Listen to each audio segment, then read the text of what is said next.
जिस टॉपिक पे ये हफ्ता चलेगा। मुझे नहीं पता कि टोटल पूरा हफ्ता चलेगा यानी 4 दिन, या फिर मुझे नहीं पता 3 दिन, या फिर अगले हफ्ता, क्योंकि विषय ही ऐसा कुछ है और जिसको कहते हैं यीशु पर अध्ययन, इंग्लिश में टीचिंग ऑन जीसस। या मुझे लगा आप लोग ताली बजाएंगे, पास्टर हिवाले साहब। हवील हवील, माफ करें। चुपचाप नहीं बैठना है सर।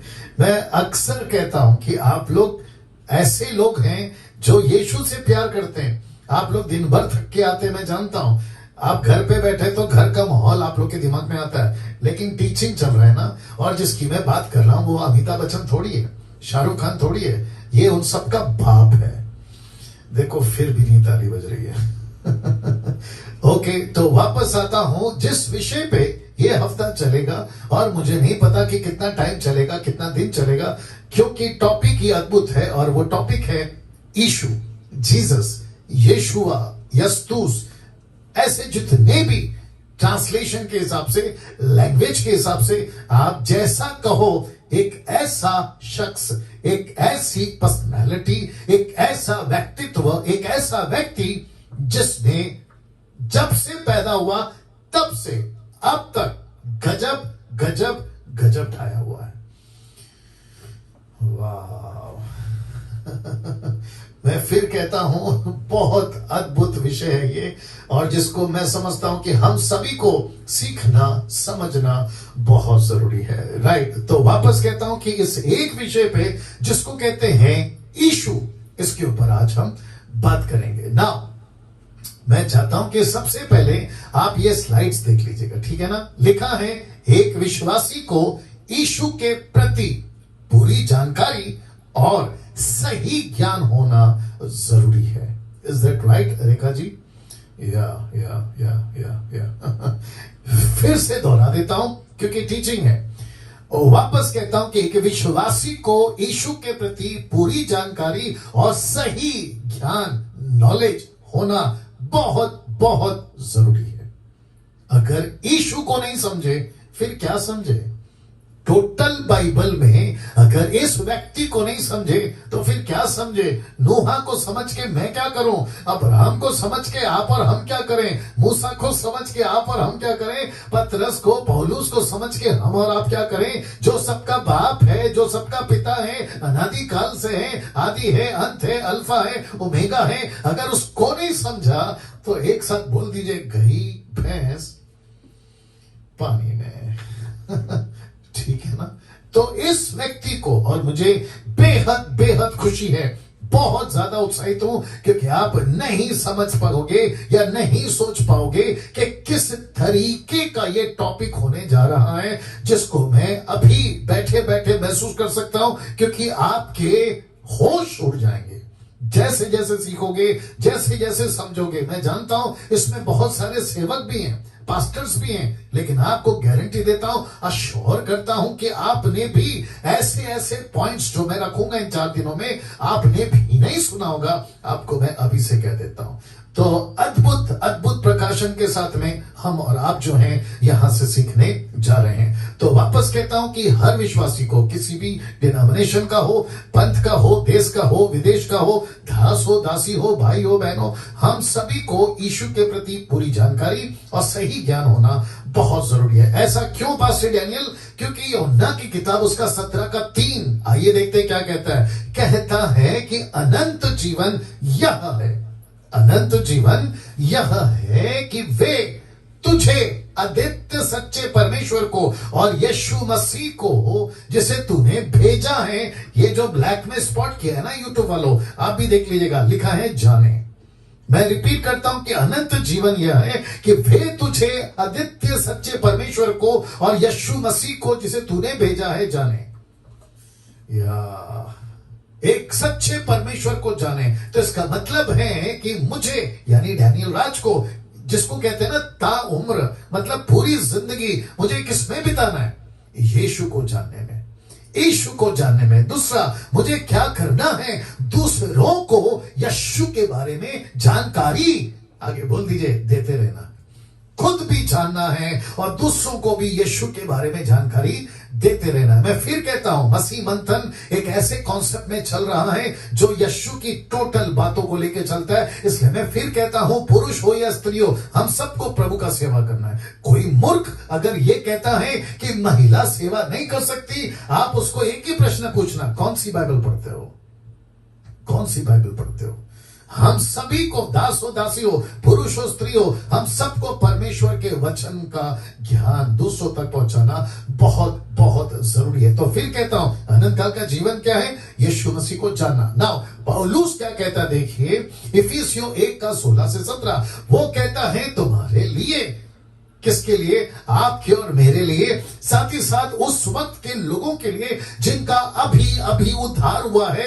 वो कहता है मैं धन्यवाद करना नहीं छोड़ता। क्यों? क्योंकि तुम पाप से बच गए, संसार से बच गए, शैतान से बच गए, तुम्हारी जिंदगी बच गई। धन्यवाद के साथ साथ वो कहता है अपनी प्रार्थनाओं में तुम्हें स्मरण किया करता हूं, तुमको याद करता हूं। हे अनिल, हे सुनील, हे राकेश, हे मुकेश, हे अनीता, हे सुनीता, हे कविता, तुम जो भी हो, सलीम हो, सलमान हो, तुम इधर के हो, उधर के हो, ऐसे वाले, वैसे वाले और पैसे वाले, तुम सब के लिए मैं यीशु में धन्यवाद देता हूं। तुमको मैं प्रार्थनाओं में याद करता हूं। आइए देखते हैं क्यों लिखा है कि हमारे प्रभु यीशु मसीह का परमेश्वर जो महिमा का पिता है, लिखा है तुम्हें अपनी पहचान, सीधा लिखा है तुम्हें अपनी पहचान में, लिखा है ज्ञान और प्रकाश का आत्मा दे।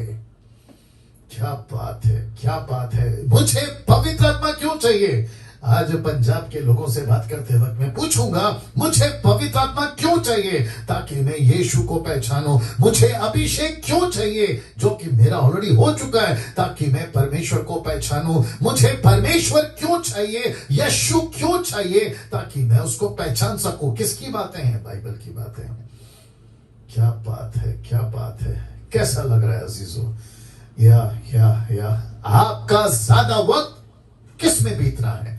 मोदी साहब को पहचानने में नहीं, बीजेपी का लीडर, कांग्रेस का लीडर, इसका लीडर, उसका लीडर, अमेरिका का ट्रंप, या क्या कहते हैं जो बाइडेन, या उनको पहचानने में अपना माथा नहीं खर्च करना है। पड़ोसी ने कौन सा टीवी लाया, पड़ोसी ने कौन सा घर खरीदा, उसके पास में कौन सी 4 व्हीलर नहीं खरीदी, किसका क्या, उसका क्या। No no no no no no. मुझको और आपको अपना माथा, यूट्यूब के लोगों ध्यान से सुनिए, मुझको और आपको अपना माथा, माथा मतलब दिमाग, किस में खर्च करना है? परमेश्वर को पहचानने में। यस और नो? या वाओ।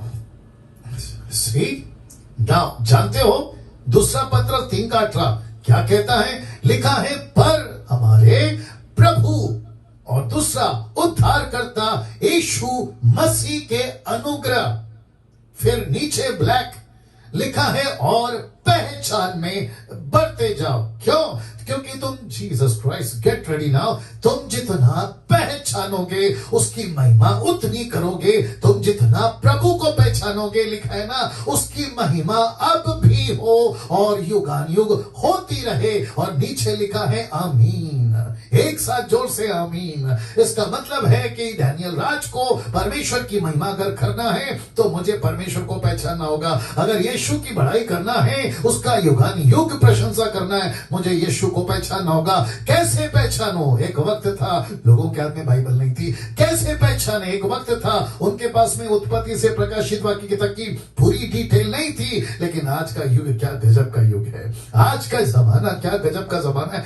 जिस तरीके से आपको यीशु को पहचानना है, वो सारे तरीके उपलब्ध हैं। माफी चाहूंगा ये कहने के लिए, लेकिन उसके बावजूद भी मसीह की तरह सुस्त पड़ी है, सुस्त पड़ी है। बाइबल पढ़ने का टाइम नहीं है, परमेश्वर के वचनों को सुनने का टाइम नहीं है। और ऐसा लगता है कि टीवी पे जो पिक्चर और सीरियल और कॉमेडी शोज और न जाने क्या क्या रियलिटी शोज जो चलते हैं, हमको लगता है कि काश मैं उसमें वक्त बिता देता, मैं उसमें चला जाता, मैं वो कर लेता। लेकिन परमेश्वर के लिए कोई वक्त नहीं रहता। दुख की बात है, दुख की बात है ना।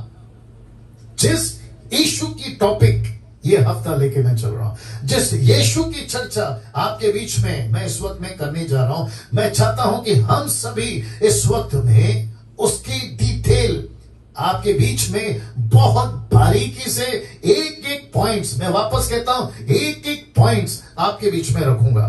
तो एक ऐसा लीजिएगा, एक ऐसा व्यक्ति, जी, फोटो का सहारा मैं इसलिए लेता हूं ताकि मेरे मैसेज को और मेरी बातों को आपके बीच में कन्वे कर सकूं, आपको समझा सकूं। अन्यथा मेरा दूसरा कोई मकसद नहीं है, और ना ही मैं मानता हूं कि यीशु ऐसे दिखते हैं। जी नहीं, यीशु लाखों गुना इससे बेहतर दिखते हैं, ये बात अलग है। क्या बात है, तालियां लेकिन नहीं बजेंगी। वापस आते हैं, एक ऐसा व्यक्ति, बहुत ध्यान से देखिएगा, जिसके पैदा होते ही, आप लोग तैयार हैं? लिखा है एक ऐसा व्यक्ति जिसके पैदा होते ही कैलेंडर के 2 टुकड़े हो गए। कुछ लोग शायद समझ गए, लेकिन कुछ लोग शायद नहीं समझे। तो मैं वापस कहता हूं कि एक ऐसा व्यक्ति जिसके पैदा होते ही कैलेंडर के 2 टुकड़े हो गए। श्रीमान, कितने? 2 टुकड़े। पास्टर डैनियल, कैसे? जब यीशु अपने जीवन काल में, जब यीशु का समय था, तो उस वक्त जो कैलेंडर चलता था वो चलता था रोम का, रोम उसका कैलेंडर चलता था। तो उस वक्त जो डेट था ना, जिसको कहते हैं जीरो, उस डेट के, उस कैलेंडर के कितने टुकड़े हो गए साहब? 2 टुकड़े। बता देता हूं कैसे। एक हो गया बीसी और दूसरा हो गया एडी। या जिस किसी व्यक्ति को पूछो आज के तारीख में, वो चाहे पॉलिटिकल लीडर हो, वो चाहे कॉर्पोरेट वर्ल्ड का लीडर हो, वो चाहे नेता अभिनेता हो, लंदन का प्रिंस हो, सड़क का हो, रोडपति हो, करोड़पति हो, उन सबको पूछेगा, भैया ये बीसी और एडी का क्या मतलब है? स्कूल से लेके कॉलेज तक, बच्चों से लेके बूढ़ों तक, सब को अगर तारीख में आपको आगे पीछे समझाना है, तो तारीख लिखने के पहले या लिखने के बाद बीसी है तो बीसी डालते हैं, एडी है तो एडी डालते हैं। नाउ पास्टर डैनियल, बीसी का क्या मतलब है? Common sense, before Christ.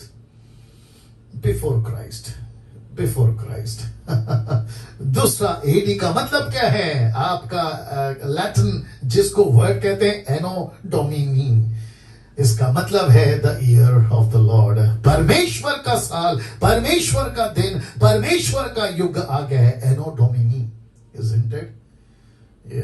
और जिसके चलते यहां से कैलेंडर के एक साथ कोई बोल सकता है कितने टुकड़े हो गए? उंगली करके बता दीजिए। 2 टुकड़े हो गए। इसके पहले वो चाहे बादशाह सिकंदर हो, वो चाहे आपका डैनियल हो बाइबल वाला, वो चाहे नबूकदनेस्सर राजा हो, राजा दाऊद हो, शाऊल हो, सुलेमान हो, वो कोई भी तुर्रम खान उस वक्त का हो, ये सारे के सारे सिर्फ इतना लिखते थे तारीख, दैट्स इट। लेकिन बीसी और एडी कब आया? जैसे ही हमारा मसीहा पैदा हो गया, कैलेंडर के 2 टुकड़े हो गए।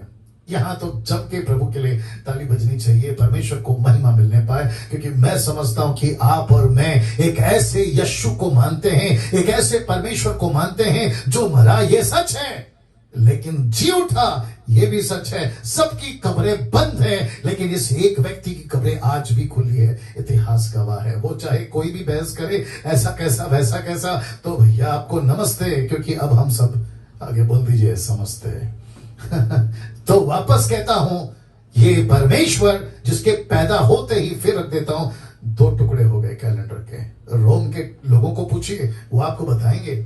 वहां के एम्परर को पूछिए, वो आपको बताएंगे। वहां के किंग्स को पूछिए, वो आपको बताएंगे कि आप बीसी क्यों लिखते हैं, एडी क्यों लिखते हैं। ये बात अलग है कि कई समय के बाद, इंग्लिश जब तक नहीं था, क्योंकि 16th सेंचुरी में आपकी जो है इंग्लिश आई थी, लेकिन उसके पहले क्या चलता था? आपका हिब्रू चलता था, ग्रीक चलता था, लैटिन चलता था, अरामिक चलता था, या फिर और भी कई भाषाएं होंगी, लेकिन उसमें भी यही आता था, ईसा पूर्व और ईसा के बाद। क्या बात है, यस और नो?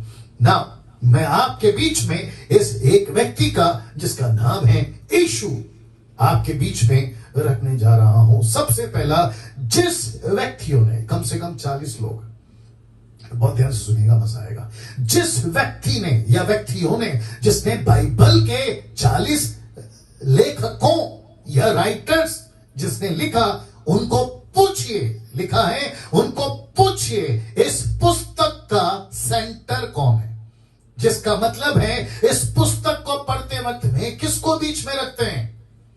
आप सभी को बताता चलो, वो सब एक ही बात कहेंगे, सिर्फ सिर्फ सिर्फ यीशु, सिर्फ यीशु, दूसरा कोई नहीं। क्योंकि उत्पत्ति की किताब से लेकर, मैं भी रखूंगा, उत्पत्ति की किताब से लेकर अभी तक आपको बताता चलूं कि एक व्यक्ति ही इसका सेंटर है। जितने भी 40 लोग हैं जिन्होंने पुस्तक को लिखा है, आप उनको पूछ लेना कि सेंटर कौन है बाइबल का। ये यीशु की किताबों का, ये मूसा की किताबों का, ये नबियों की किताबों का सेंटर कौन है, तो सारे के सारे एक ही बात कहेंगे। एक साथ बोल सकते हैं आप लोग भी, सिर्फ यीशु, सिर्फ यीशु, सिर्फ यीशु। सिमरनप्रीत कौर, बहुत बहुत शुक्रिया। वाह, क्या बात है, क्या बात है, अमेजिंग अमेजिंग। इस यीशु की चर्चा आज बीच में रखने जा रहा है। लिखा है इसीलिए, क्या लिखा है, इसीलिए बाइबल को कहीं से भी पढ़ो। मैं वक्त का ख्याल रखूंगा, बाइबल को कहीं से भी पढ़ो, आपको यीशु ही मिलेगा। 66 books from Genesis to Revelation, उत्पत्ति की किताब से प्रकाशित वाक्य तक की 66 पुस्तकें। यूट्यूब के लोगों तुम भी सुनिए, 66 बुक को पढ़ते वक्त में आपको एक ही व्यक्ति मिलेगा और उसका नाम है, जोर से, यीशु, यीशु, यीशु, जीसस, जीसस, जीसस। मैं रखूंगा जिससे नरक डरता है, जिसका स्वर्ग पैरों के पास गिरकर, मुंह के बल गिरकर 24 प्राणी, प्राचीन चारों प्राणी, लाखों करोड़ों मिलियन बिलियन ट्रिलियन जितने भी एंजल्स हैं, जिनकी कोई गिनती नहीं हो सकती, इस एक व्यक्ति के सामने गिरकर उसको प्रणाम करते हैं, वर्शिप करते हैं, उसको दंडवत करते हैं, ताली बजाकर परमेश्वर को धन्यवाद। क्या बात है, क्या बात है। Wonderful Jesus, wonderful Jesus, amazing amazing. क्या आपको घमंड नहीं है कि इस पृथ्वी के ऊपर आपको एक सच्चा परमेश्वर मिला है? जरा पीठ को थपथपा दीजिए खुद का। क्या आपको घमंड नहीं है? क्या पत्थर को नहीं पूछते, लकड़ी को नहीं पूछ रहे, प्लास्टिक को नहीं पूछ रहे, सोना चांदी और सूरज चांद और ये ग्रह या पेड़ पौधे, बंदर कुत्ता बिल्ली को नहीं पूछते हैं। आप एक ऐसे परमेश्वर को पूछते हैं जिसने ये सब कुछ को बनाया है, जिसने ये सब कुछ को बनाया है। Can you believe this? Wow, yes बस, या भाई संजय मसीह, बात सही है। या 66 बुक्स आप जब भी पढ़ें, जेनेसिस टू रेवलेशन, आपको एक ही व्यक्ति दिखेगा और उसका नाम है यीशु मसीह। ना, अदन की वाटिका में क्या यीशु था? जी हां, तो अदन की वाटिका में यीशु था। कैसे? आप सभी जानते हैं कि अदन की वाटिका में जब लूसीफर ने हवा को फंसाया तो परमेश्वर ने कहा कि स्त्री के बीच से एक ऐसा वंश, एक ऐसा बीज लेकर आऊंगा जो तेरे सर को कुचलेगा। किसकी बात हो रही थी बताइए ना? यीशु की बात हो रही थी, यीशु की बात हो रही थी, यीशु की बात हो रही थी, इस यीशु की बात हो रही थी। तो यहीं से परमेश्वर ने यह ठान लिया था कि मैं मसीहा को लेकर आऊंगा। मेरे साथ बने रहिएगा, आपको खूब मजा आएगा। नूहा के जहाज से यीशु का उदाहरण नहीं मिलता? मिलता है। कैसे? जैसे नूह की जहाज को बनाकर कहा कि यही सहारा है, इसी पे बच सकते हो। 8 लोग किसके द्वारा बचे? उस एक जहाज के द्वारा। सारी दुनिया आज किसके द्वारा बच सकती है?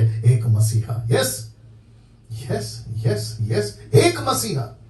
इसहाक के बलिदान के टाइम पे जब अब्राहम से कहा तेरे बेटे को बलि कर, लेकिन वो बात अलग है कि इसहाक की बलि कभी नहीं हुई, क्योंकि परमेश्वर नरबख्शी नहीं है, परमेश्वर इंसानों की बलि नहीं चाहता। लेकिन वहां पर यह बताना था, वहां एक मैसेज पहुंचाना था कि जैसे तेरे बेटे को मैंने मांगा है, वो तो बात अलग है कि तेरा बेटा मेरी कीमत नहीं चुका सकता, पाप की कीमत नहीं चुका सकता। Can you get ready now? सुनिए इस बात को, मुझे खुश नहीं कर सकता, लेकिन एक बेटा जरूर मरेगा, लेकिन वो तेरा नहीं होगा, वो मेरा होगा।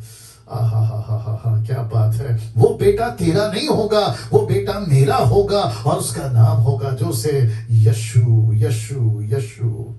क्या बात है दोस्तों, क्या बात है अजीजों, क्या बात है बहनों भाइयों। परमेश्वर इस यशु को इस डीटी के माध्यम से आपके बीच में मैं जो परोस रहा हूं, यीशु से फिर से मोहब्बत करना शुरू करिए, यीशु के फिर से नजदीक आना शुरू करिए। अगर बहुत थे तो और बहुत आइए, अगर थोड़े थे तो पूरा आइए, आधे हैं तो खत्म करिए, इतने नजदीक आ जाइए। कम ऑन, या yes lord, worship you Jesus. इसहाक के बलिदान के वक्त यीशु का उदाहरण दिया। याकूब से मलयुद्ध किसने किया बताइए? वो कौन था? वो यीशु था। यीशु का मलयुद्ध हुआ, यीशु का। मूसा की मिनिस्ट्री में क्या यीशु नहीं थे? बिल्कुल थे। कैसे पास्टर डैनियल? लीजिए रख रहा हूं, ये द पास ओवर लैम्ब। ये कौन है जिसको हिंदी में कहते हैं फसा का मेमना? आप कौन है? यीशु। यस और नो? कम ऑन सभी रिस्पॉन्स दीजिए। शांत नहीं बैठना है आपको, आपको प्रतिक्रिया देनी है, ठीक है ना? आप थैंक यू। आप लोग इस बात को समझिए कि परमेश्वर आज मुझसे और आपसे इस लेवल पे इस कदर बात कर रहा है। और मैंने कहा ना कि आप सभी जानते होंगे, आप यीशु को जानते होंगे, आप बाइबल को जानते होंगे, लेकिन आज परमेश्वर इस टीचिंग के माध्यम से अद्भुत तरीके से आपसे बात कर रहा है। मूसा की मिनिस्ट्री में क्या यीशु था? जी हाँ। कैसे? द पास ओवर लैम्ब, फसा का मेमना। क्या मूसा की सेविकाई में चट्टान से पानी निकलता था? जी हाँ, निकलता था। यह चट्टान कौन था? यह चट्टान यीशु था। पीतल का सांप कौन था? यीशु के क्रूस का चिन्ह था कि यीशु भी ऐसे ही एक दिन क्रूस पे मरेगा। कम ऑन, यस और नो?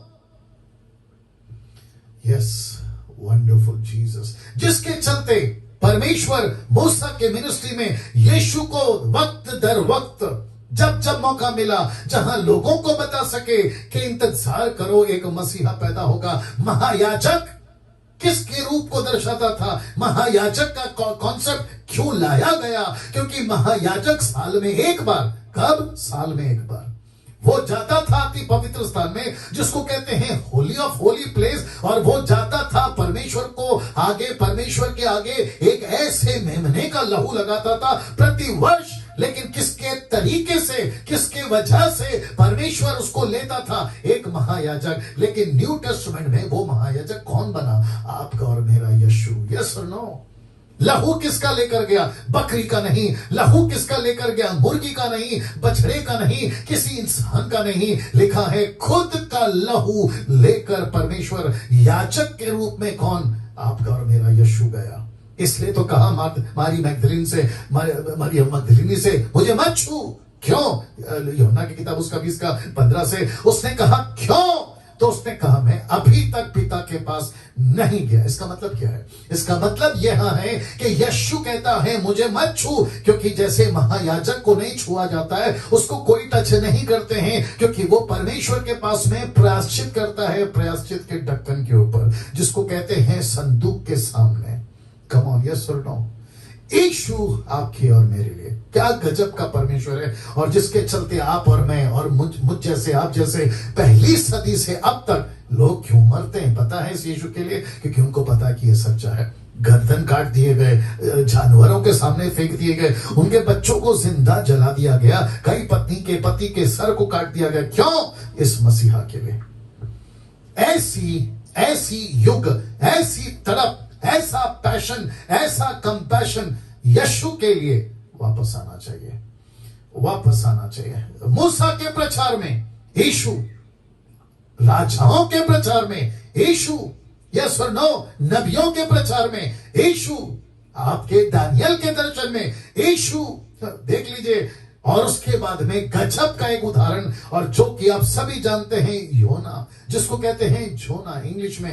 एक ऐसा व्यक्ति, फोटो देख लीजिए यूट्यूब के लोगों, आप लोग भी, एक ऐसा व्यक्ति जिसके बारे में लिखा है, यीशु कहता है कि जैसा योना मछली के पेट में 3 रात 3 दिन था, वैसे मनुष्य का पुत्र भी पृथ्वी के गर्भ में, मतलब मट्टी के अंदर 3 रात 3 दिन रहेगा। ये सब क्या है?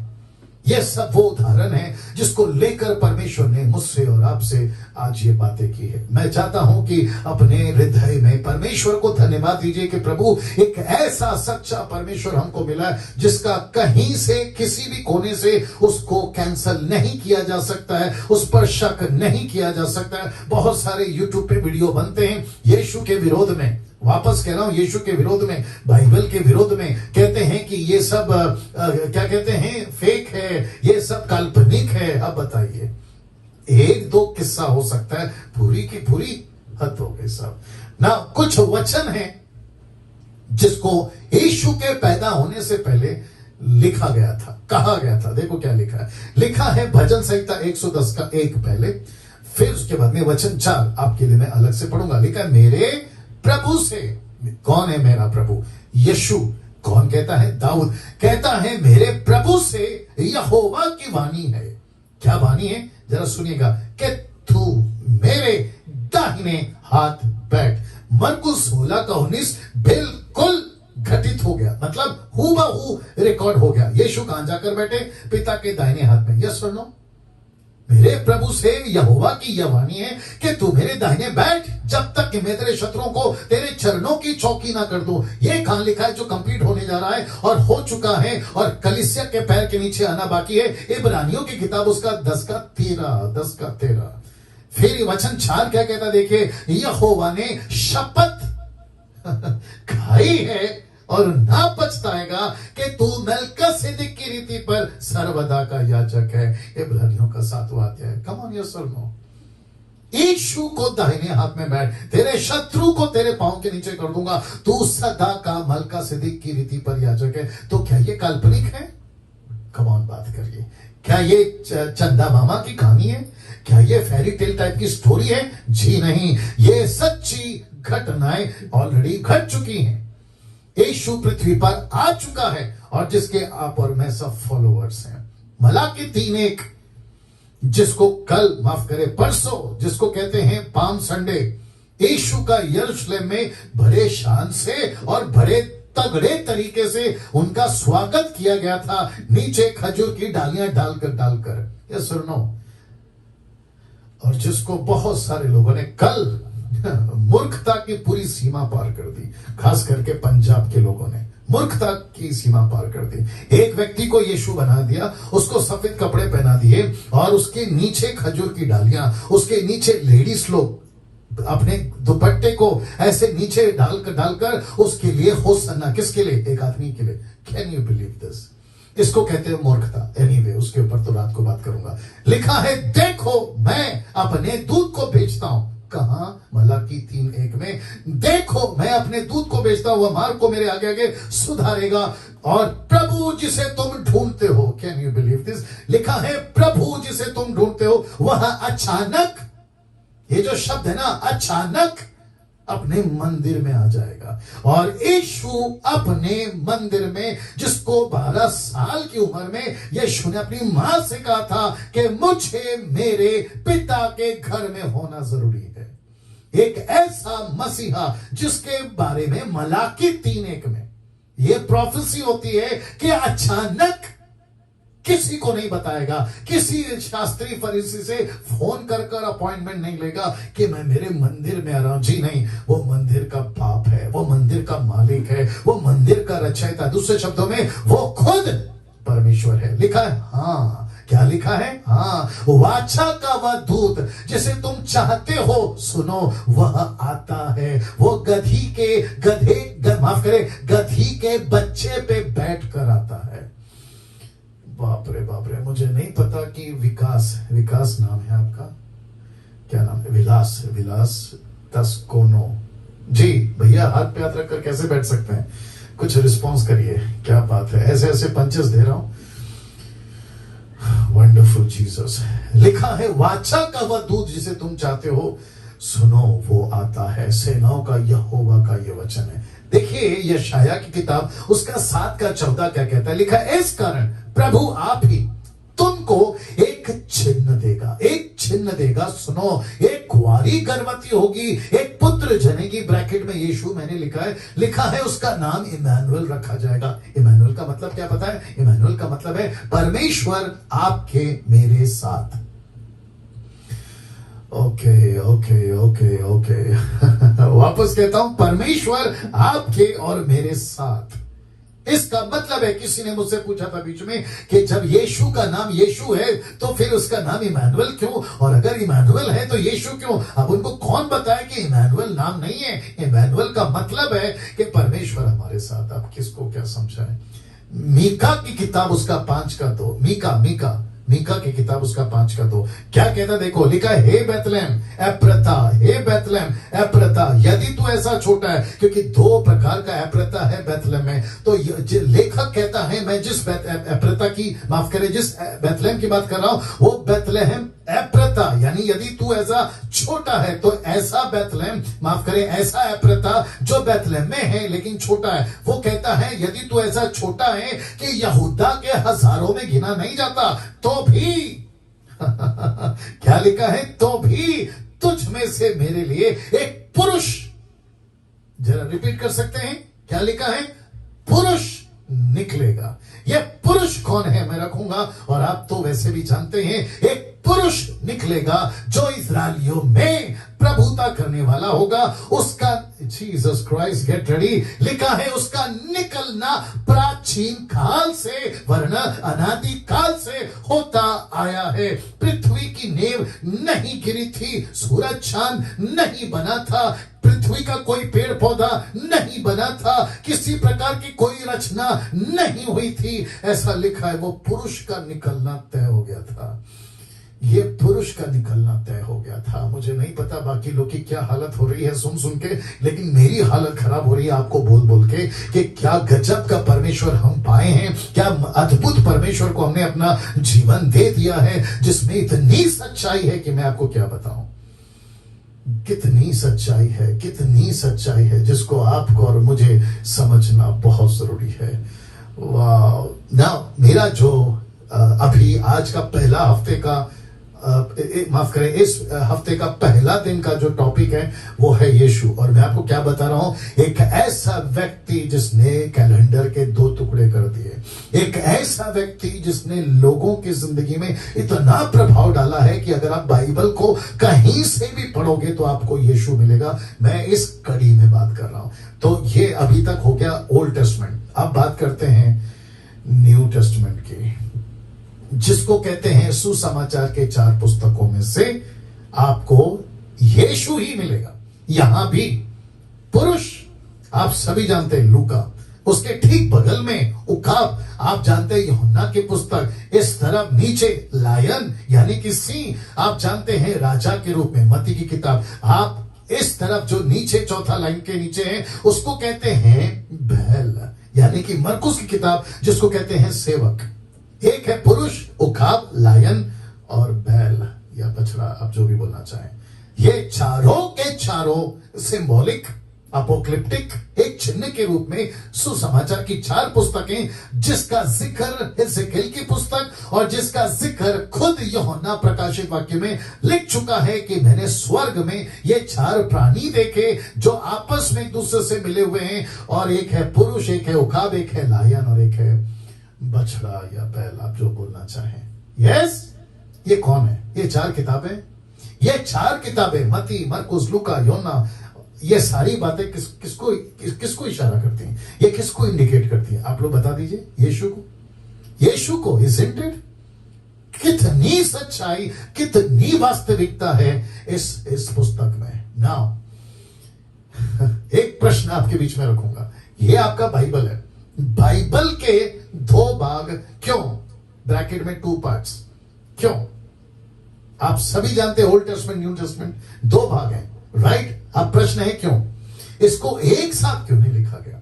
इसको ऐसा क्यों नहीं कहा गया 1 बुक? ऐसा क्यों कहा कि इसके 2 पार्ट हैं, एक है ओल्ड और दूसरा है न्यू? जानना चाहते हैं? जी दे रहा हूं। ओल्ड टेस्टमेंट में यीशु की भविष्यवाणियां हैं, न्यू टेस्टमेंट में यीशु की भविष्यवाणियां पूरी होती हैं। आप नहीं समझे शायद। ओल्ड टेस्टमेंट में यीशु की प्रोफेसी हुई, लेकिन न्यू टेस्टमेंट में वही प्रोफेसी पूरी हुई।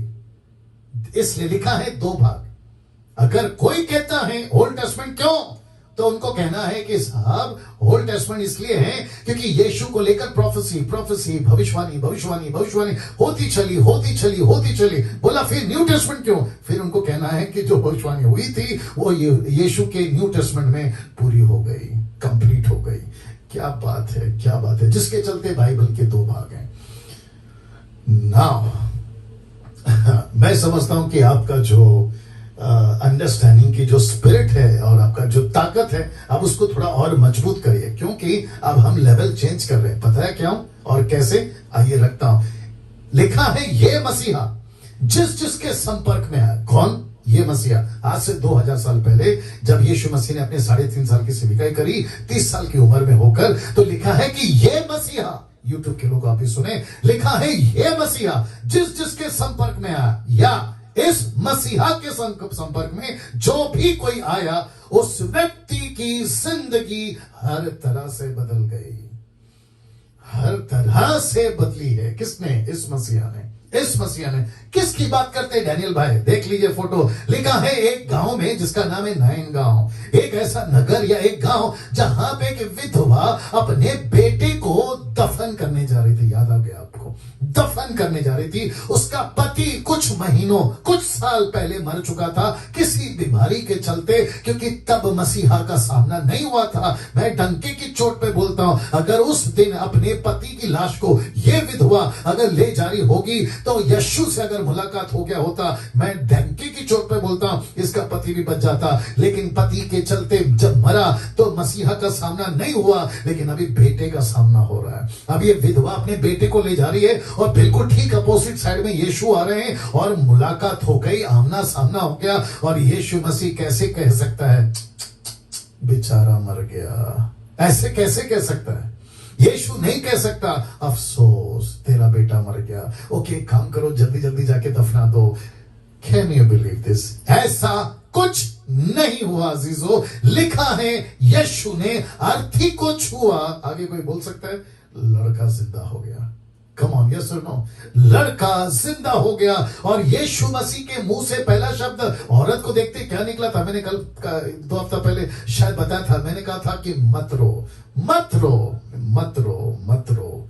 और आप सभी जानते हैं कि यीशु का मुलाकात जिससे भी हुआ है, पहली कड़ी बता रहा हूं कि विधवा के बेटे का सामना हुआ। बेटा जिंदा, बेटा जिंदा, बेटा जिंदा। जो मातम का भीड़ था वो जश्न का भीड़ हो गया, जो आंसुओं का भीड़ था वो आनंद का भीड़ हो गया। जो कह रहा था कि अब देखो इसके साथ क्या हो गया, पति मर गया, बेटा मर गया, अब विधवा औरत भी एक दिन मर जाएगी, क्या जिंदगी है, क्या इसका जीवन है, ऐसा उसको कहने वाले पीछे से अब अचानक से कह पड़े क्या नसीब लेकर आई है। नसीब तो हम नहीं मानते, लेकिन वहां की पब्लिक बोल चुकी होगी क्या नसीब लेके पैदा हुई है कि मरे बेटे को दफनाने जा रही थी, लेकिन बेटा ही जिंदा कर दिया। क्या बात है, तालियां बजनी चाहिए प्रभु के लिए। मुझे ऐसे लोग बिल्कुल पसंद नहीं है जो चुपचाप बैठे रहते हैं। मेरे को अभी उनको हटाना पड़ेगा मेरे स्लाइड से। हद हो गए साहब इतने सारे पंचेस दे रहा हूं लेकिन चुपचाप बैठे रहते हैं। मुझे नहीं समझ में आता क्यों। वाह, क्या गजब का परमेश्वर पाया है। एक घटना और आपके बीच में रख रहा हूं। पहले तस्वीर देख लीजिए, ये तस्वीर देख लीजिए अगर मैं ये भीड़ में होता ना, ये 12 चेलों में, मैं कभी कल्पना तक नहीं कर सकता था कि ऐसा भी कुछ हो सकता है। आपको पता है, एक शाम या एक रात आप बोल लीजिए, यीशु और उसके चेले एक नाव में सफर करते जा रहे हैं। अचानक उनको पता चला भयंकर लैला, भयंकर सुनामी, भयंकर कैथरीन, ये सब तूफान के नाम है, एक साथ इस बोट पे अटैक। क्योंकि आपको पता है कि मरकुस के 4 अध्याय के 29 में मैं रखूंगा अभी, लेकिन उसके ठीक चैप्टर 5 के 1 में एक ऐसा व्यक्ति मिलता है जिसके अंदर कितनी 6000 दुष्ट आत्मा। तो ये तूफान लाने वाला कौन है आप सब जान गए होंगे। लेकिन उसके बावजूद पतरस, याकूब, यूहन्ना, फिलिप, एंड्रू, नथानियल, ये सारे के सारे यीशु मसीह को जाकर जगाते हैं, कहते हैं तुझे चिंता नहीं है, हम मरे जा रहे हैं। अब वचन को पढ़ते हैं, लिखा है तब क्या लिखा है? लिखा है तब उसने उठकर आंधी को डांटा और पानी से कहा शांत रह, थम जा। क्या लिखा है दोस्तों? लिखा है शांत रहे और थम जा। इंग्लिश ट्रांसलेशन कहता है बी स्टिल। क्या लिखा है? बी स्टिल, थम जा, रुक जा। और आपको पता है, देखिए क्या लिखा है, लिखा है आंधी थम गई और वहां पे पीस, वहां पे बड़ा चैन हो गया। पतरस सोचने लगा ये कौन है जो हमारी बोट में बैठा है। लोग सोचने लगे, चेले सोचने लगे ये कौन है जो हमारे साथ में और जिसके हम चेले हैं। मैं आपको बताता चलूं कि यीशु मसीह का सामना जब तूफान से तो हुआ, लेकिन एक और घटना है जहां भयंकर तूफान चल रही थी। लिखा है कि यीशु मसीह उसी पानी में चलते हुए पतरस के पास पहुंचे। तो क्या देख लीजिए, जरा देख लीजिए, जिसके साथ में यीशु का सामना हुआ, यह सामना यीशु के साथ में हुआ। जरा फोटो दिखा रहा हूं, देख लीजिएगा। पतरस को जब पता चला ये तो मसीहा है, तो उसने कहा मैं भी चलना चाहता हूं। यीशु ने कहा आ। तो लिखा है खुद भी चलता है और दूसरों को भी चलाता है। ताली बजनी चाहिए। Amazing, amazing. क्या अद्भुत परमेश्वर पाया है आपने और मैंने, क्या अद्भुत परमेश्वर पाया। जैसे ही ये घटना होती है, जैसे ही ये जो तूफान को थमाना होता है, आपको मैंने कहा था कि एक ऐसा व्यक्ति जिसके अंदर 6000 दुष्ट आत्मा थी। फोटो देख लीजिएगा, फोटो देख लीजिएगा। वाह जीसस, फोटो देख लीजिएगा। एक ऐसा व्यक्ति जिसके अंदर 6000 दुष्ट आत्मा थी। एक ऐसा व्यक्ति जिसने दुष्ट आत्मा ने कहा कि हम तुझे और दूसरी पब्लिक को, हम एक ऐसा नगर जिसको कहते हैं दिकापुलिस, ग्रीक में दिकापुलिस, उस शहर का मतलब 10 नगरों का शहर, 10 नगरों को जाने वाला शहर। लिखा है वहां प्रचंड बनकर बैठा था। मत्ती का किताब उसका 8 का 28 में कहता है प्रचंड बन के बैठा था। लेकिन यीशु के साथ जब सामना हुआ, यीशु का जब इनका सामना हुआ यीशु से, तो आपको पता है क्या हो गया? देखना चाहोगे? इसी व्यक्ति को 10 नगरों का क्या लिखा है? प्रचारक बना दिया। कितने नगरों का? 10 नगरों का इसको प्रचारक बना दिया। क्या बात है। तो वापस कहता हूं कि या तो यीशु से किसी का संपर्क हो गया हो या फिर यीशु का उनसे संपर्क हो गया हो, एक ही चीज घटती है। क्या घटती है? जिंदगी बदलती है, जिंदगी बदलती है। 28 साल पहले मेरी मुलाकात यीशु से हो गई या यीशु की मुलाकात मेरे से हो गई, बात तो एक ही है, लेकिन जिंदगी बदल गई मेरी, इस व्यक्ति की बदल गई जिंदगी। वैसे ही जितने लोग अभी डीटी पे सुन रहे हैं, मुझे लगता है कि कम से कम 350 के आसपास आप लोग हैं। आप सभी की जिंदगी इस एक व्यक्ति ने बदली है। आपको एक और बताता हूं, मजा आएगा। एक और बताता हूं, लूका के 17 के 12 में आप जानते हैं, ये फोटो देख लीजिए। एक कोड़ी नहीं, 2 कोड़ी नहीं, टोटल कितने कोड़ी है पता है? 10 कोड़ी, 10 कोड़ी। बड़ा अच्छा लग रहा है। सचिन दावरे जी, आप लोग पूरे फैमिली के साथ बैठे हैं। वंडरफुल, बहुत अच्छा, बहुत अच्छा। वाह, आई एम सो हैप्पी कि मैं यीशु की चर्चा आप लोगों के बीच में कर रहा हूं। लिखा है लूका 17:12 में, और किसी बहुत ध्यान से सुनना, किसी गांव में प्रवेश करते समय उसे 10 कोड़ी मिल गए। 10 कोड़ी मिल गए। अब यीशु की पावर एक कोड़ी को ठीक करने की है, हो सकता है, लेकिन 10 कोड़ी, सोचा होगा 10 को कैसे ठीक करेगा, लेकिन आपको पता है 10 के 10 चंगे हो गए, 10 के 10 ठीक हो गए। फोटो देख लीजिए। लेकिन उसमें से एक व्यक्ति, आप देख लीजिए फोटो, पीछे घूमकर लौट कर आता है, कहता है धन्यवाद, आपने हमारी जिंदगी बदल दी, धन्यवाद। यीशु पूछता है वो बाकी 9 कहां हैं? क्या वो ठीक नहीं हुए? ऑफ कोर्स वो ठीक हुए, लेकिन एक ऐसा स्वभाव है ना, एटीट्यूड है ना, थैंक यू तो नहीं बोलना होता है कुछ लोगों को, लेकिन ये एक व्यक्ति धन्यवाद देने वापस आया। और मैं समझता हूं ये वही व्यक्ति होगा जिसने लूका को बताया होगा कि लिखो, हम लोग सब बैठे थे किसी गांव में एक आशा से कि मर जाएंगे, इसी बीमारी में मर जाएंगे, लेकिन एक दिन हमारा सामना यीशु के साथ हो गया, उसने हमारी जिंदगी बदल दी। और मैं वो व्यक्ति हूं जो पलट कर यीशु को थैंक यू बोलने आया। और लूका को कहता है लेख, क्योंकि हम एक नहीं थे, हम 10 थे। क्या बात है दोस्तों, क्या बात है। Amazing, amazing. एक घटना एक और रखता हूं और इस कड़ी में आगे बढ़ूंगा। एक व्यक्ति था साहब, पैरालाइज था, अपंग था, क्या था नहीं पता, लेकिन जब पता चला कि भीड़ बहुत है, जहां यीशु थे मरकुस का 2 अध्याय में, भीड़ बहुत है, लेकिन क्योंकि उसको ला नहीं सकते थे, उसका मिलना बहुत जरूरी था। अगर उस दिन उसकी मुलाकात यीशु से नहीं होती तो मैं समझता हूं कि 10-5 मिनट के बाद में वो मरने वाला था। छत को तोड़ दिए, क्या तोड़ दिए? छत को तोड़ दिए, छपरा तोड़ दिए, और 4 रस्सी से 4 लोगों ने जहां यीशु बैठा था वहां उतार दिया। और आपको पता है क्या हुआ? देख लीजिए, लिखा है वह उठा, तुरंत खाट उठाकर सबके सामने निकल कर चला गया। इस पर सब चकित हुए, परमेश्वर की बड़ाई करके कहने लगे कि हमने ऐसा कभी नहीं देखा। इस तरीके से कोई चमत्कार करता है, इस तरीके से कोई चमत्कार करता है। Can you believe this? मुझे ऐसा लगता है कि मेरी बात सुनते सुनते आप लोगों के अंदर एक ऐसी, क्या कहते हैं ना, फीलिंग्स, ये एक ऐसी भावना या एक ऐसी बात आ रही होगी, यार पढ़ते तो खूब थे, लेकिन इस तरीके से हमने शायद कभी यीशु मसीह को नहीं जाना, लेकिन इस डीटी के माध्यम से हम यीशु को और समझ पा रहे हैं, और उसका सारा श्रेय सिर्फ पवित्र आत्मा को, सिर्फ यीशु को। क्या करूं, मेरी मजबूरी है एस्तर जी, मुझे बोलना पड़ेगा। 5वीं क्लास 3 फेल, ये क्या बताएगा? नहीं बता पाएगा, ये सब परमेश्वर का काम है। वाह, आपको एक और घटना रखता हूं, आपको खूब मजा आएगा, ठीक है ना? जरा देख लीजिएगा, फोटो देख लीजिएगा, सबसे पहला फोटो देख लीजिएगा, और मैं तब तक थोड़ा सा पी लेता हूं।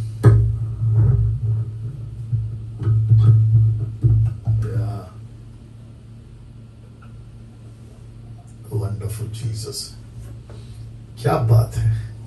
एक ऐसी महिला जिसको कहते हैं सामरी औरत या सैमरिटन वुमन, एक ऐसी महिला जो दोपहर के वक्त पानी भरने आती है, यीशु से मुलाकात होता है या यीशु से मुलाकात करते हैं। आप जानना चाहते हैं क्या लिखा है? देख लीजिए, लिखा है यीशु ने उसका जीवन बदल दिया। यीशु ने इसका जीवन बदल दिया। मैं किसकी बात कर रहा हूं ये हफ्ता? यीशु की। मैं किसकी टीचिंग दे रहा हूं इस हफ्ता? यीशु की। ये कौन सा दिन है इस हफ्ते का? पहला। मजा आएगा। सोच के देखिए, अगर पहले दिन में इतना मसाला है, जो कि अभी और 10 मिनट बाकी मैं देने वाला हूं, सोच के देखिए ये 4-5 दिन क्या गजब होने वाला। रिक्वेस्ट करता हूं कि एक भी दिन ये हफ्ते का मिस नहीं करना। अगर किसी से मिस हो गया तो उनको भी कहना कि जुड़ो, क्योंकि गजब का टॉपिक यीशु के ऊपर चल रहा है डीटी में। जैसे ही औरत का सामना यीशु से होता है, यीशु बातें करता है, औरत की जिंदगी बदल जाती है। पतरस एक ऐसा व्यक्ति, और लिखा है पतरस को मिलकर क्या सेवा दे दी। किसने? यीशु ने। एक तरफ आप देख सकते हैं उसको कहा मैं तुझे स्वर्ग की कुंजियां देता हूं, दूसरी तरफ आप देख सकते हैं पतरस के ऊपर इतना भरोसा। पतरस एक ऐसा व्यक्ति जिसके चलते यीशु मसीह ने फरिश्ते को भेजा, क्योंकि लिखा है कि वो जेल में था, उसको 2 जंजीरों के बीच में बांध के रखा गया था, लेकिन स्वर्गदूत कहता है निकल, तू यहां से चला जा। क्यों? क्योंकि तुझे बहुत सेवा करनी है। एक ऐसा यीशु जो पतरस से मिलता है, जिस कम ऑन गेट रेडी, जिसको पूरी रात एक मछली नहीं मिली। कम ऑन गेट रेडी, जिसको पूरी रात एक मछली नहीं मिली, उसको स्वर्ग और पृथ्वी का अधिकारी बना दिया। Can you believe this? आप सोच सकते हैं जिसको पूरी रात एक मछली नहीं मिली, यूट्यूब वालों, उसको परमेश्वर कहता है मैं तुझे स्वर्ग और पृथ्वी की कुंजियां देता हूं, मैं तेरे ऊपर अपनी कलीसिया बनाता हूं, तू जिसके ऊपर हाथ रखेगा वो ठीक हो जाएगा, इतना पावर दूंगा कि तेरी परछाई से लोग चंगे हो जाएंगे। और क्या गजब का सेवा। ये व्यक्ति कौन है? रंजीत कुमार। यार ऐसे क्यों बैठे हो, थोड़ी हरकत करो रंजीत कुमार मंडल। बाप रे बाप रे बाप रे। कैसा लग रहा है अजीजों? सोच के देखिए, क्या गजब के परमेश्वर को आप और हम आराधना करते हैं। पतरस को मिलकर क्या सेवा देती। अब ये फोटो देखिए साहब। अब आप पूछोगे ये क्या है? आप सभी जानते हैं बीच में यीशु खड़े हैं, लिखा ऐसा सफेद कपड़ा हो गया कि पृथ्वी पे कोई धोबी तक नहीं धो सकता। एक तरफ मूसा, दूसरी तरफ एलिया, नीचे जो 3 पड़े हैं घुटनों के बल, एक है पतरस, दूसरा है यूहन्ना, तीसरा है याकूब। इसको क्या कहते हैं पता है? यीशु का जलाल इन तीनों ने देखा। यीशु का जलाल इन तीनों ने देखा। लूका की किताब उसका 9वां अध्याय वचन 35 मैंने नहीं डाला है, लेकिन आपको मैं अभी से बताता चलूं कि पृथ्वी के ऊपर, यूट्यूब के लोगों आप भी सुनिए, पृथ्वी के ऊपर इस तरीके का जलाल, इस तरीके का रुबाब, इस तरीके का जज्बा, इस तरीके का परमेश्वर कभी कहीं किसी और पुस्तक में इसका उसका नहीं मिलेगा। ये सिर्फ यीशु की बातें आपके बीच में हम रख रहे हैं, हम आपके बीच में रख रहे हैं। ये फोटो देख लीजिए साहब, ये फोटो देख लीजिए। लिखा है फिलिपियों 2:10 में कि जो कोई स्वर्ग में और पृथ्वी पर और जो पृथ्वी के नीचे हैं, लिखा है वे सब यीशु के नाम पर घुटने टेकेंगे। यीशु के नाम पर घुटने टेकेंगे। एक ऐसा दिन आएगा, या तो जीते जी, या तो मरने के बाद, या तो पृथ्वी पे, या तो स्वर्ग में, या तो नरक में, लेकिन हर एक का घुटना टिकेगा। और पतरस क्या कहता है देखिए, वो कहता है और किसी दूसरे के द्वारा उद्धार नहीं है। प्रेरितों की किताब 4:12, एक्ट चैप्टर 4:12 कहता है किसी दूसरे के द्वारा उद्धार नहीं है, क्योंकि स्वर्ग के नीचे मनुष्य में और कोई दूसरा नाम नहीं दिया गया जिसके द्वारा हम उद्धार पा सके, जिसके द्वारा हम उद्धार पा सके। Can you believe this? ये वही पतरस है, याद रखना, जिसने ये कहा था, पहला पतरस या दूसरा पतरस, कहीं तो उसने कहा था, रेफरेंस याद नहीं आ रहा, उसने कहा कि स्वर्ग के नीचे, स्वर्ग के नीचे यानी कि पृथ्वी के नीचे अधोलोक में भी यीशु ने 3 रात 3 दिन जाकर, आप जानते हैं क्या किया है, प्रचार किया है। क्या बात है दोस्तों। ना मेरा एक इंटरेस्टिंग आदमी जिसको मैं खूब पसंद करता हूं, और उसका नाम है पौलुस। जब पौलुस को यीशु का दर्शन हुआ, आप जानते हैं ना, जब पौलुस को यीशु का दर्शन हुआ, या तो दर्शन यीशु का पौलुस को मिला या पौलुस ने यीशु को देखा, बात तो एक ही है। कोई बता सकता है क्या बदल गया? देख लीजिए, इसका भी जीवन बदल गया। और किस तरीके से बदल गया आपके बीच में रख देता हूं। पढ़ाई बदल गई। दूसरे शब्दों में, ये स्टडी करता था जूइश को, ये स्टडी करता था मूसा की किताब को, ये स्टडी करता था मूसा ने क्या क्या कहा है, कैसे करना है, इसकी शिक्षा बदल गई, क्योंकि वहां सीखता था, दूसरों को सिखाता था, और फिर इसकी बातें बदल गई। अब किसकी स्टडी करता है देखना चाहोगे? अब ये किसकी बात करता है देखना चाहोगे? अब ये किसकी चर्चा करता है देखना चाहोगे? जानते हो इस पौलुस ने क्या लिखा है? पहला कुरिन्थियों 1:23 कहता है, परंतु हम तो, मतलब मैं तो उस क्रूस पर, कम ऑन गेट रेडी, उस क्रूस पे चढ़ाए हुए मसीह का प्रचार करते हैं, जो यहूदियों के निकट ठोकर का कारण और अन्य जातियों के निकट मूर्खता। मैं इसका भी जिक्र करूंगा, लेकिन वो किसका प्रचारक बन गया? एक मुलाकात में किसका प्रचारक बन गया? इसका, इस मसीहा का। 28 साल पहले मैं किसका प्रचारक बन गया? इस एक मसीहा का। आप जितने अभी जुड़े हैं, किसके प्रचारक बन गए? इस एक मसीहा के। वाह! सब सब सब थाली बजाकर परमेश्वर को धन्यवाद देंगे, सभी सभी सभी। क्या गजब का जीवन बदलता है, क्या गजब का जीवन बदलता है। कहता है मैं दूसरा कुछ नहीं जानता, मैं सिर्फ इसी का प्रचारक बनूंगा। मैं वापस कहता हूं, क्रूस का प्रचारक बनिए। किसका? जोर से, क्रूस का। क्रूस का प्रचारक, दूसरे शब्दों में, जो क्रूस पे चढ़ा, मैं उसकी बात कर रहा हूं, जो क्रूस पे चढ़ा, मैं उसका प्रचारक बनूंगा। यूट्यूब पे प्रचार करना शुरू कर दीजिए, मेरी रिक्वेस्ट है आप लोगों से। मैं कम से कम 4-5 दिन से बोल रहा हूं, अपनी अपनी चैनल बनाओ। आपके सब्सक्राइबर्स कम है, आज कम है, लेकिन यहां से ठीक 1 साल बाद, 2 साल बाद, 5 साल बाद आप देखिएगा, आपको आपके प्रचार को लोग सुनना शुरू कर देंगे। शुरुआत हमेशा 0 से होती है, शुरुआत हमेशा कुछ नंबरों से होती है। आप देखिए ना, डैनियल राज एक 4-5 साल पहले मेरे सब्सक्राइबर्स कितने थे? 7,000, 8,000, लेकिन आज कितने हैं? 1.5 लाख के ऊपर। ये कैसे होता है? आप जब प्रचार करोगे, आप जब प्रभु में वचन सुनाओगे, ये होगा। घर बैठे बैठे चुपचाप बैठने से अच्छा है, टीवी देखने से अच्छा है, कुछ और टाइम पास करने से अच्छा है, आप परमेश्वर का वचन तैयार करिए और डालिए फेसबुक पे, यूट्यूब पे, और यीशु के क्रूस का यानी कि मसीहा का प्रचार करिए, मसीहा का प्रचार करिए ना। पौलुस ने कब कहा? उसने कब कहा पता है? जहां यहूदी और यूनानी, इसको कहते हैं इज़राइल और अन्य जाति, जहां यहूदी और यूनानी इसी क्रूस के दुश्मन थे, इसी क्रूस के दुश्मन थे।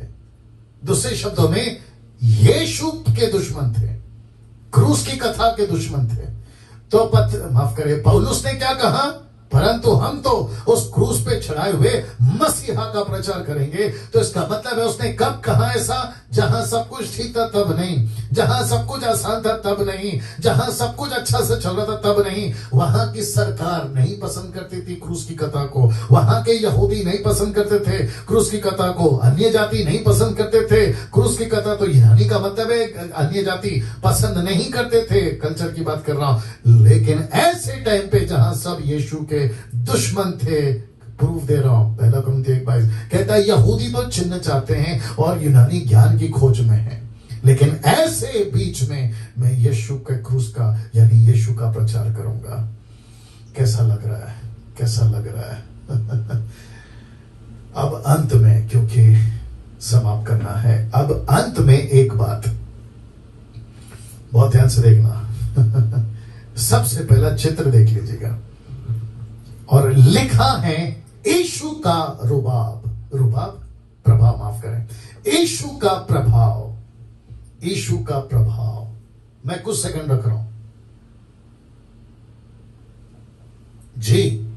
यीशु का प्रभाव देखना चाहते हैं जी? आप देख सकते हैं ऊपर स्वर्ग है, बीच में पृथ्वी है और नीचे नरक है। यीशु का प्रभाव साथ में पढ़ लीजिएगा, लिखा है तीनों लोक में था। लिखा है स्वर्ग, माफ करें, पृथ्वी और स्वर्ग और नरक, इन सभी जगहों पे यीशु का प्रभाव था। कब? तब भी, अब भी, और जिस दिन यीशु इस पृथ्वी पर आएगा तब भी। लिखा है प्रकाशित वाक्य 1:7 में, देखो वह बादलों के साथ अपने आने वाला है और हर एक आंख उसे देखेगी। कहां कहां की आंख उसे देखेगी? स्वर्ग में जितने हैं वो देखेंगे, पृथ्वी पे जितने हैं वे देखेंगे, नरक में जितने हैं वे देखेंगे। और जिसके चलते मैंने रखा है यीशु का प्रभाव, यीशु का दबदबा। लिखा है यीशु का प्रभाव तीनों लोक में था, वो चाहे पृथ्वी हो, स्वर्ग हो, नरक हो। और यही दबदबा प्रभाव फिर वापस होगा जब यीशु मसीह इस पृथ्वी पर वापस आएगा। कैसा लगा अभी तक? अब यहां से बाकी का कल, एपिसोड नंबर 27, एपिसोड नंबर 27। आइए एक प्रार्थना करते हैं। सृष्टिकर्ता पिता यीशु के नाम में इन सभी बातों को लेकर आपके पास आते हैं। प्रभु, क्या अद्भुत अद्भुत परमेश्वर हमको मिला है, एक ऐसा मसीहा जिसने दुनिया की तख्तें पलट दी, राजाओं को सोच में डाल दिया, उस वक्त के पॉलिटिशियंस को इस शोक में डाल दिया, चिंता में डाल दिया। इस पृथ्वी पर ये कौन राजा है जिसका नाम है यीशु? प्रभु जी, आपका धन्यवाद। ऐसी ही बातें फिर आप इस जगत में करने जा रहे हैं। ये बात अलग है कि आज चारों तरफ महामारी, भयंकर बातें, गरीबी, सताव, तनाव, सब कुछ है, लेकिन उसके बीच में हम सबको एक यकीन है, एक सुकून है कि एक मसीहा है जिसका नाम है यीशु। हम उसके भरोसे पे चल रहे हैं। प्रभु, मैं प्रार्थना करता हूं जितने यूट्यूब पे, जूम पे हैं, सभी से आप बात करिए प्रभु जी, और उनको मजबूती दीजिए। यीशु के नाम से मांगते, सुने और कबूल करें, आमीन।